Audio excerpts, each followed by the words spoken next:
नमस्कार किसान भाइयों, स्वागत है बिकम फार्मिंग यूट्यूब चैनल में। किसान भाइयों, इस वीडियो में बेहद ही अच्छी और महत्वपूर्ण जानकारी देंगे। जब आपकी धान की फसल 20 दिन की हो जाए, 20 दिन के बाद आपको धान की फसल में कौन सा उर्वरक खाद डालनी है, जिससे कि आपकी जो धान की अगर फसल जो उसकी ग्रोथ रुकी हुई है वो भी तेज़ी से बढ़ने लगे। और यही समय होता है कि इस समय उर्वरकों का सही प्रयोग करें तो हमारी जो धान के कल्ले हैं वो रिकॉर्ड तोड़ निकलेंगे। किसान भाइयों, जो कि अभी ये धान की फसल देख रहे हैं, ये हमारी तकरीबन 20 दिन की होने वाली है। 20 दिन की फसल होने वाली है और इसमें अब जो सही उर्वरक जो आपको बताने जा रहे हैं वो देने का एकदम से सही समय है। और किसान भाइयों, जिन किसान भाइयों ने 20 जून से शुरू कर दी थी धान की रुपाई, तो उनकी जो फसल है तकरीबन 1 महीने की हो गई है। तो कहने का मतलब है कि 20 से 30 दिन के अंदर अंदर इस फसल में, धान की फसल में इस चीज़ को, इस खाद को डाल देना चाहिए। आप इस खाद को अगर डालेंगे इस समय पे 20 से 30 दिन के अंदर, तो इस समय पे आपके एक पौधे से 25-25, 30-30, 35-35 कल्ले जो हैं निकलेंगे और रिकॉर्ड तोड़ करने निकलेंगे। अगर इस समय पे आप ध्यान नहीं देंगे तो किसान भाइयों, कल्ले जो हैं अच्छे से नहीं निकलेंगे, धान की ग्रोथ रुक जाती है। फिर उसके बाद आप लाख कोशिशें करते रहें, फिर कल्ले नहीं निकलते हैं, क्योंकि कल्ले निकलने का जो सही समय होता है वो 35 से 40 दिन या 45 दिन तक ही होता है। इस समय तक ही कल्ले जो अच्छे से निकलते हैं, उसके बाद फिर कल्ले निकलना रुक जाते हैं और जो धान है अगली अवस्था की तरफ बढ़ जाता है और वो ग्रोथ करने लगता है। जितने कल्ले निकलते हैं उन्हीं कल्लों के साथ आगे अगली अवस्था में वो चलना शुरू कर देता है। शुरुआती अवस्था में अच्छी खाद का समय से प्रयोग करेंगे, सही मात्रा में प्रयोग करेंगे तो अच्छे कल्ले हम ले सकेंगे।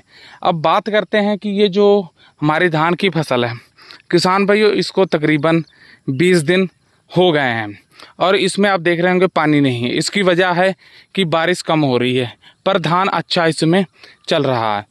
किसान भाइयों, पानी आपको अपनी खेत में बना कर रखना है, मेंटेन ज़रूरी है, क्योंकि पानी जो है 1 से 2 इंच हमेशा धान में बना रहना चाहिए। धान की फसल पानी पे ही निर्भर करती है। अब जिस उर्वरक की बात करने जा रहे हैं, तो किसान भाइयों, इस समय आपको 20 दिन के बाद जो उर्वरकों का प्रयोग करना है उसमें से आपको 3 चीज़ें लेनी हैं। एक तो आपको यूरिया यानी नाइट्रोजन ही लेनी, यूरिया का प्रयोग करना है। यूरिया के साथ आपको 2 चीज़ें और लेनी है। किसान भाइयों, आपको यहाँ पे यूरिया लेनी है और उसके साथ आपको किसान भाइयों फेरस सल्फेट लेनी है।